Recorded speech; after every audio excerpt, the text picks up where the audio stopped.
Good evening. Today we are going to delve into current global affairs with an analytical lens.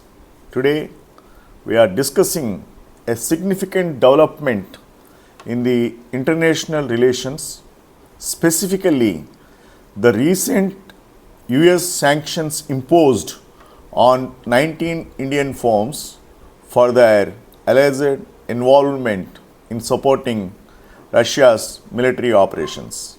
Well, we will explore the implications of these sanctions not just for the companies involved, but also for India in terms of its geopolitical standing, the global supply chain, and international trade dynamics. Let's get into that. The overview of the sanctions is what the first thing that we are going to look at. On October 30th, 2024, the United States announced sanctions against 275 entities worldwide, including 19 Indian firms. The sanctions aim to disrupt the network of companies aiding Russia's military amid the ongoing conflict in Ukraine.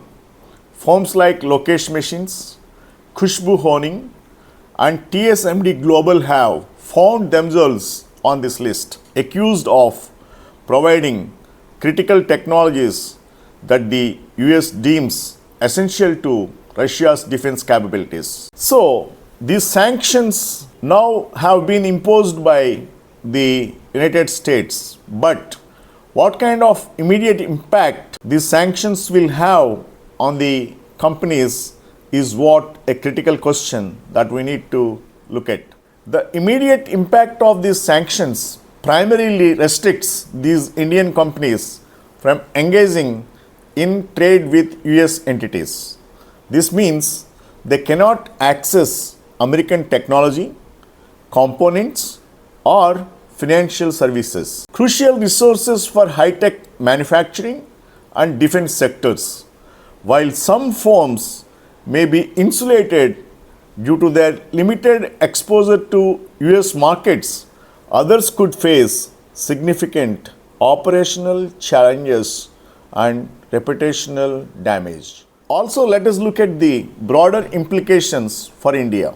India has historically maintained a neutral stance regarding the Ukraine conflict, balancing its relationships with Russia and the West simultaneously. This situation puts India in a delicate position. The US is one of India's largest trading partners, and sanctions could strain these relations. India must carefully navigate this geopolitical landscape to maintain its strategic partnerships while addressing international pressures.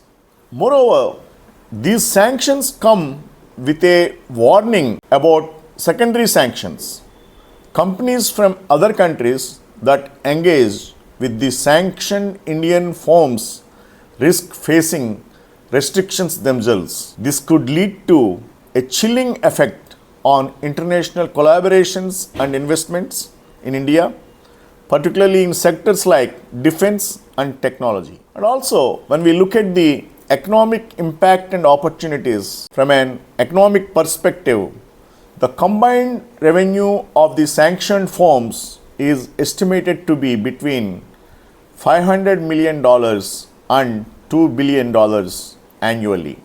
While the sanctions present an immediate challenge, they also serve as a wake-up call for Indian manufacturers.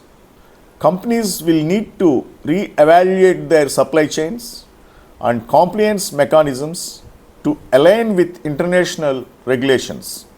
This is an opportunity for growth and resilience in the face of adversity. So, how we can navigate compliance and global trade given the current environment on the part of international trade?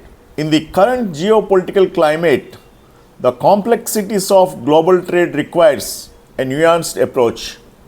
Firms must be proactive in understanding compliance standards to mitigate risks We may also see an increase in investments towards compliance infrastructure, which could benefit the long-term stability and credibility of Indian companies in the global market. Finally, the path forward for India. So, what does the future hold amid these sanctions?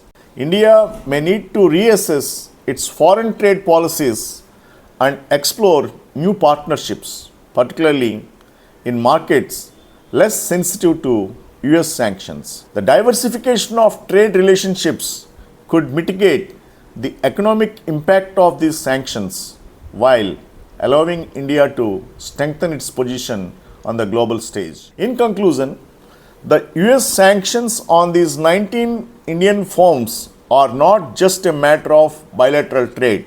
They reflect broader geopolitical tensions and the complexities of global supply chains. As we continue to witness the shifting sands of international relations, it is essential for companies and governments alike to adapt and respond to these challenges strategically. Thank you for joining me today. Bye.